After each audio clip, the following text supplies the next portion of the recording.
Mas eu vou perguntar de pandemia. O Brasil tem 3% da população mundial. E o Brasil teve 11% das mortes da pandemia no mundo. Por que houve tanta demora para se comprar vacina? O senhor não se sente responsável? O senhor não carrega nas costas um pouco do sofrimento dos brasileiros de ser responsável, pelo menos, por 400 mil mortes nesse país? Primeiramente, senhor Lula, falo que eu atrasei a vacina em 2020. Não existia vacina à venda em 2020. A primeira vacina no mundo foi aplicada em dezembro de 2020. Em janeiro do ano seguinte, um mês depois, o Brasil começou a vacinar. Nós compramos mais de 500 milhões de doses de vacina. E todos aqueles que quiseram tomar vacina, tomaram. E o Brasil foi um dos países que mais vacinou no mundo e em tempo mais rápido. Então, o senhor se informe antes de fazer acusações levianas e mentirosas, que, afinal de contas, se o senhor não mentir, o senhor deixa de ser... Eu não faço acusações mentirosas, são dados científicos. O senhor atrasou a vacina, depois teve um processo, inclusive, de corrupção definido e denunciado pela CPI, e o fato concreto é que a sua negligência fez com que 680 pessoas morressem, quando mais de metade poderia ter sido salva.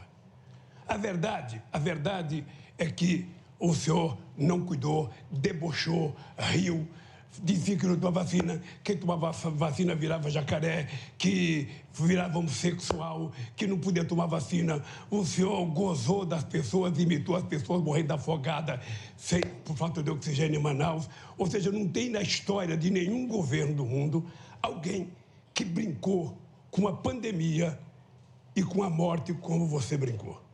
Brincou. É só mostrar na televisão, não vai dizer que é fake news, não, porque você aparece na televisão rindo, imitando pessoas sem ar, você aparece dizendo que quem tomar vacina vai pegar, você virou remédio, você virou vendedor de um remédio que não servia para nada, você divulgou um remédio que a ciência negou o tempo inteiro, você não respeitou o Butantan, você não respeitou a Fiocruz, que são laboratórios de excelência nesse país, que poderia ter ajudado.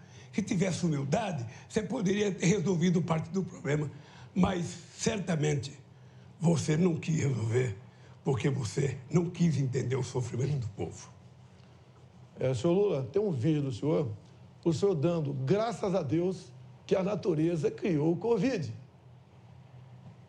Senhor Lula, o que eu fui contra foi o protocolo do senhor Mandetta, que mandava a pessoa infectada ir para casa até sentir falta de ar. E eu fiquei indignado com isso. A vacina, senhor Lula, não é para quem está contaminado. A vacina é para quem ainda não foi contaminado. A questão do tratamento precoce, tendo ou não comprovação científica, porque era algo inédito no mundo todo, tirou-se a autonomia do médico, a tal da receita off-label. Isso que foi castrado no Brasil. A história mostrará quem está com a razão. E isso que o senhor fala de vídeo no YouTube, eu zombando, é só ver as imagens. Exatamente o contrário. Eu falo como a pessoa ir se sentir em casa e depois daquela maneira ir para o hospital. Agora, deixar bem claro, quando se fala em corrupção, corrupção fez o seu partido na Covid. Quando chegou na CPI, a notícia de 50 milhões de reais desviado para o senhor Carlos Gabas, ex-ministro de Dilma Rousseff, que passeava de bicicleta com ela, a CPI do seu amigo Renan Calheiros e Omar Aziz não quis investigar. 50 milhões torrado numa casa de maconha, não chegou nenhum respirador, e daí sim, irmãos nordestinos morreram por falta de ar, por corrupção do senhor Carlos Gabas, deixar bem claro, em especial o seu governador de Minas Gerais, da Bahia, Rui Costa. Então, o consórcio do Nordeste, o qual o senhor tinha amplo conhecimento e domínio, praticou corrupção e matou, sim, irmãos nordestinos sufocados em hospitais.